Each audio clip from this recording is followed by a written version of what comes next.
बिस्मिल्लाह रहमान रहीम जी, अस्सलाम वालेकुम। आप मेरा यूट्यूब चैनल देख रहे हैं। मलेशिया के हवाले से दो लेटेस्ट अहम खबरें हैं।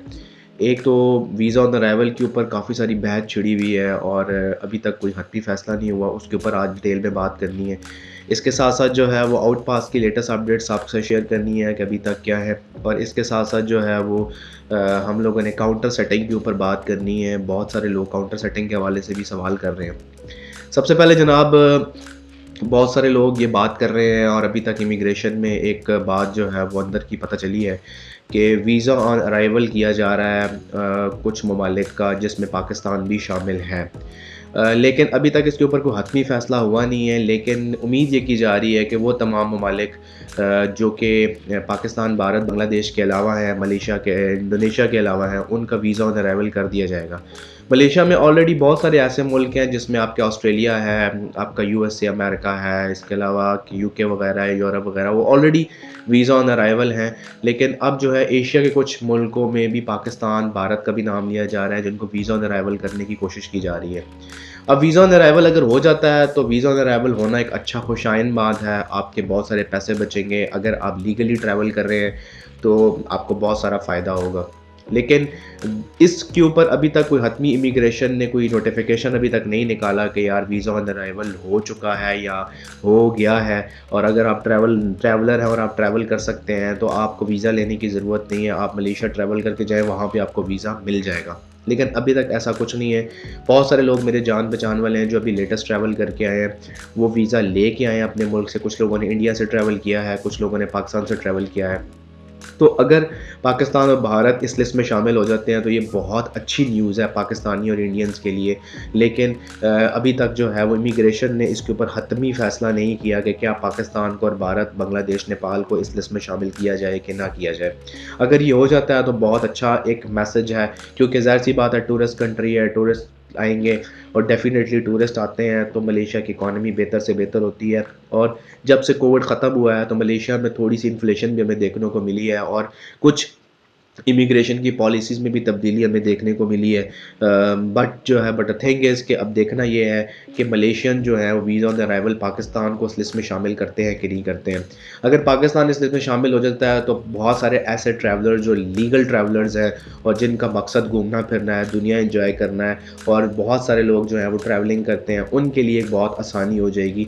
नॉर्मली कुछ स्टूडेंट्स जा रहे होते हैं, आ रहे होते हैं, उनके लिए बहुत सारी आसानी हो जाएगी। या बहुत सारे ऐसे स्टूडेंट्स जो सिंगल एंट्री लेके जाते हैं, पहली दफ़ा जाते हैं, उनके लिए बहुत सारी आसानियाँ हो जाएँगी, ट्रैवलर्स के लिए बहुत सारी आसानियाँ हो जाएँगी। लेकिन अगर ऐसा होता नहीं है तो फिर डेफ़िनेटली जिस तरह प्रोसेस चल रहा है उस तरह ही चलेगा। और अगर आपका ये वाला प्रोसेस होने में कामयाब हो जाता है तो फिर समझें कि आपको बहुत सारा फ़ायदा हो जाएगा। इसके साथ-साथ काउंटर सेटिंग भी ख़त्म हो जाएगी। आपको किसी काउंटर सेटिंग को, किसी एजेंट को पैसे देने की ज़रूरत नहीं पड़ेगी। एजेंट की जो दाल-रोटी चल रही है वो ख़त्म हो जाएगी। लेकिन वीज़ा ऑन अराइवल अगर गवर्नमेंट कर देती है तो उसका एक विल हो सकती है, उसकी चॉइस हो सकती है। लेकिन कभी भी एजेंट हज़रात ऐसा नहीं चाहेंगे, क्योंकि एजेंट हज़रात जो हैं तकरीबन 3 से 4 लाख, साढ़े 4 लाख के दरमियान विज़िट वीज़ा को बेचते हैं, उनकी दाल-रोटी बंद हो जाएगी। लेकिन अब देखना ये है कि ये चीज़ें गवर्नमेंट को वो करने देते हैं या नहीं करने देते। लेकिन गवर्नमेंट अगर हतमी फ़ैसला कर चुकी हुई तो फिर तो गवर्नमेंट का डिसीजन है वो इम्पोज़ किया जाएगा तमाम लोगों के ऊपर। लेकिन अभी तक जो है इस चीज़ के ऊपर कोई हतमी बात नहीं हुई। लेकिन इस तरह की खामोशियाँ और सरगोशियाँ सुनने को मिल रही हैं कि ऐसा होने जा रहा है। इसके अलावा जी, बहुत सारे लोगों का गिला ये है कि हमें सैलरीज़ कम मिलती हैं और नॉर्मली जो है प्लांटेशन में और कंस्ट्रक्शन और मैन्युफैक्चरिंग में या इसके अलावा सर्विस सेक्टर में जितना काम कंपनीज़ करा रही हैं उससे कम पैसे दिए जा रहे हैं। मतलब अब ये पाकिस्तान तो इंडिया तो नहीं है जहाँ पे आप जो है वो अगर 8 घंटे आपकी नौकरी है तो आप 6 घंटे भी काम कर लें तो आपका गुज़ारा हो जाएगा। आप जब आपको कोई बंदा बुलाता है और कॉलिंग वीज़ा के ऊपर बुलाता है तो डेफ़िनेटली वो अगर आपसे 8 घंटे आपका काम करवाएगा तो 8 घंटे आपको सीधे छोड़ के रख देगा। तो बहुत सारे लोग ये गिला करते हैं जी, जितनी हमसे काम कराए जाते हैं उतनी तनख्वाह नहीं दी जाती।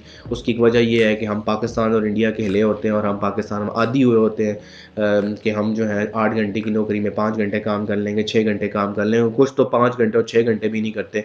तो जब भाई आपको कोई अपने मुल्क बुलाएगा, कॉलिंग वीज़ा के ऊपर बुलाएगा, वर्क वीज़ा के ऊपर बुलाएगा, वो डेफ़िनेटली अपने काम लेगा और उसका काम लेना बनता है। लेकिन जितना भी लोगों का अभी तक मैंने सुना है गिले कर रहे हैं, जनाब हमें काम जो है वो ज़्यादा दिया जा रहा है और पैसे कम दिए जा रहे हैं, जो کہ اس کی خاص وجہ جو مجھے نظر آتی ہے وہ یہ ہے کہ ہم بیسیکلی پاکستانی اور انڈینز جو ہیں وہ کام کرنے کے زیادہ شوقین ہوتے نہیں ہیں، لیکن جب کام کا برڈن ڈلتا ہے تو ہم کہتے ہیں جناب کہ ہم جو ہے ہمیں کام زیادہ لگ رہا ہے، تو اس چیز کو دیکھنے کی ضرورت ہے۔ اس سارے سینیریو کو دیکھتے ہوئے بہت سارے لوگ جو ہیں وہ اے ٹو اے کی طرف نہیں جاتے، اے ٹو بی کی طرف جاتے ہیں، کیونکہ اے ٹو بی میں پیسہ زیادہ ہے، آپ کما سکتے ہیں، آپ اوور ٹائم لگا سکتے ہیں یا کسی طرح بھی ملٹیپل کام کر کے بھی اچھے خاصے پیسے کما سکتے ہیں، اس لیے لوگوں کی پریفرنس یہ ہوتی ہے اور ہم بھی یہ پریفرنس دیتے ہیں لوگوں کو کہ یار آپ اگر اے ٹو اے میں جا رہے ہیں تو آپ اے ٹو اے میں نہ جائیں، آپ اے ٹو بی میں جائیں۔ اے ٹو بی میں آپ کے پاس انڈیپینڈنس ہوگی، آپ گھوم پھر بھی سکتے ہیں، کام بھی اچھا کر سکتے ہیں اور اچھے پیسے بھی کما سکتے ہیں، اور سم ٹائم کالنگ ویزا جو اے ٹو اے والا ہوتا ہے اس سے آپ ڈبل پیسے بھی کما لیتے ہیں۔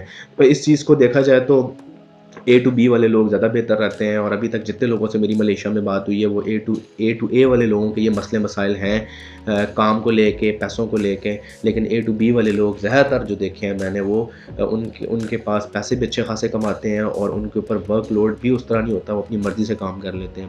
آؤٹ پاس کی جہاں تک بات ہے کہ ابھی تک آؤٹ پاس بند ہے، ابھی تک کچھ پتہ نہیں ہے، امیگریشن نے کوئی فیصلہ نہیں کیا کب کھولنا ہے آؤٹ پاس۔ جب کھلے گا تو آپ سب کو پتہ چل جائے گا، ہمارے پلیٹ فارم کے اوپر آپ کو پتہ چل جائے گا۔ آپ ہماری ویڈیوز کے ساتھ جڑے رہیں ڈیلی بیسس کے اوپر، جن کا آؤٹ پاس کا مسئلہ ہے اور جن لوگوں نے کمنٹ کیا تھا اور واٹس ایپ کے اوپر میسج کر کے پوچھا تھا آؤٹ پاس کا، تو آؤٹ پاس ابھی تک بند ہے، ابھی تک کوئی اپڈیٹ نہیں ہے آؤٹ پاس کی۔ پھر بھی آپ کو ملیشیا کے حوالے سے کوئی بھی سوال کرنا ہے، چاہے آپ اسٹوڈنٹ ویزا پہ آنا چاہ رہے ہیں، چاہے آپ کا ورک ویزا پہ آنا چاہ رہے ہیں یا آپ ٹورسٹ ویزا پہ آنا چاہ رہے ہیں، کوئی بھی سوال ہے آپ بلا جھجک ہم سے ہمارے چینل کے اوپر پوچھ سکتے ہیں کمنٹ سیکشن میں جا کے۔ ہمارے چینل کو لائک اینڈ سبسکرائب کر لیں اور بیل آئیکن کو دبا لیں۔ یہاں پہ آپ کو ملیشیا کے حوالے سے تمام ڈیلی بیسس کے اوپر آلموسٹ لیٹسٹ اپڈیٹس ملیں گی، جو کہ آپ کو بہت زیادہ ہیلپ کر دیں گے اگر آپ ملیشیا ٹریول کرنا چاہتے ہیں۔ آئی ہوپ یہ والی ویڈیو آپ کو پسند آئی ہوگی۔ اگر آپ میرے چینل کے اوپر نئے ہیں، میرے چینل کو لائک اینڈ سبسکرائب کر لیں اور بیل آئیکن کو دبا لیں۔ ملتے ہیں ایک نئے ملک کے ساتھ، ایک نئی ویڈیو کے ساتھ۔ اپنا بہت خیال رکھیے گا۔ اللہ حافظ۔